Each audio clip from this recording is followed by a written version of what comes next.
I'm about to start a dating experiment. I was inspired by this woman, Christina Wallace, this really funny, intelligent woman who gave this TED Talk about dating and online dating and the method she used in order to find a boyfriend. So I thought, this is really clever. I'm going to take elements of this TED Talk, which I'll link to in this video, and apply it for finding a guy through some gay dating apps. So Christina put together a really stringent filter by which she decided who to go on a date with and how she would progress through this minefield of men that she was coming across online. So I'm going to do a similar thing. I have decided that I'm going to download 5 dating apps: Grindr, Match, Chappy, Tinder, and Hinge, which I've never tried, so I'm going to try that one out. And I'm going to apply 5 rules when chatting to guys on those apps in the hope that I can set up 5 dates and then review them for you guys. So a bit of context how this came about. I mentioned Christina Wallace in that video, but what I've found though is that with dating apps there's so much swiping, there's so much chat, you have conversations with hundreds of people and nothing ever comes of it. You rarely go on a date with someone. You could be chatting and the conversation just ends or they disappear. There's no flow. It's a very weird world and it's become a game, really, as opposed to a means to find a partner.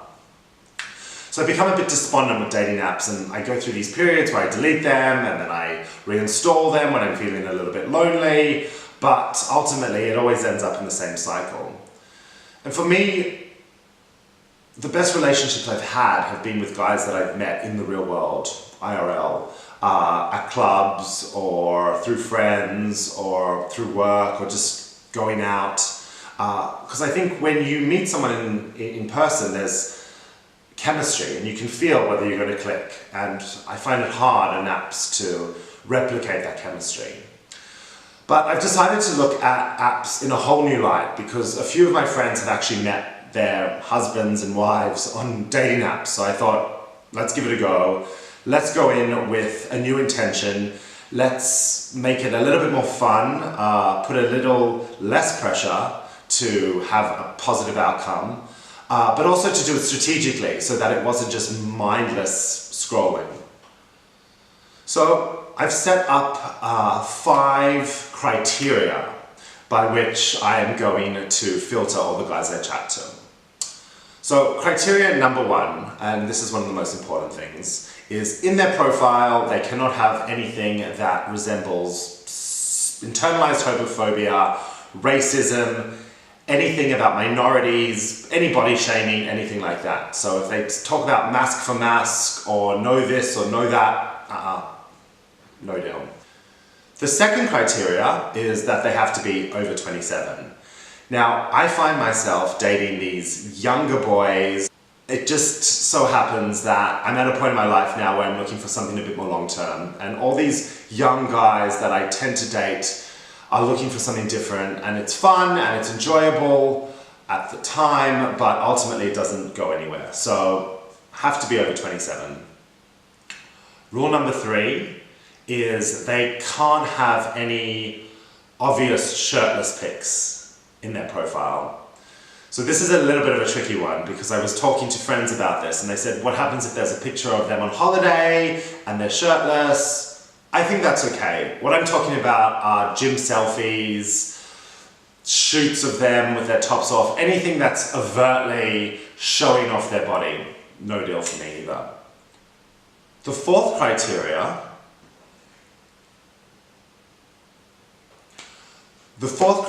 is that the conversation has to be somewhat witty, somewhat intelligent. If they can make me laugh, that's even better. I hate these boring conversations where it's, hey, how are you, what you doing, dick pic, question mark. Nothing like that. If they ask for nude pictures, if they ask for any additional pictures, if those are the first things that come up in the conversation, then absolutely block, not progressing any further.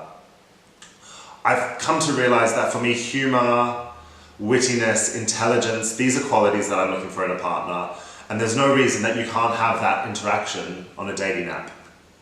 And rule number 5 is that we can't speak for more than 4 days without setting up a time and a place to meet for a date.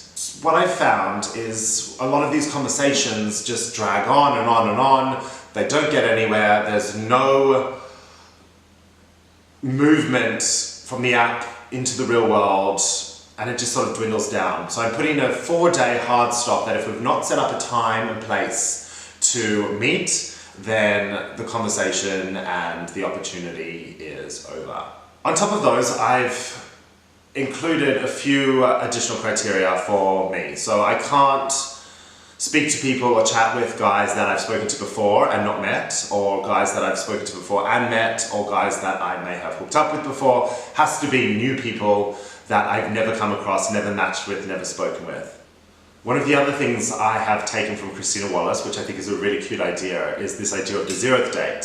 So this is the date before the first date, where you set up a time and a place to meet with someone. You give yourself an hour to sit down with them, and if there's chemistry and if the conversation's flowing, then you progress to the first date.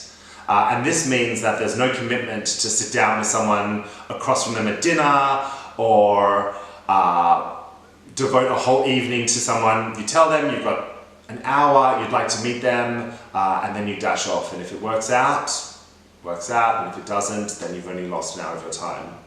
So I'm going to apply that method.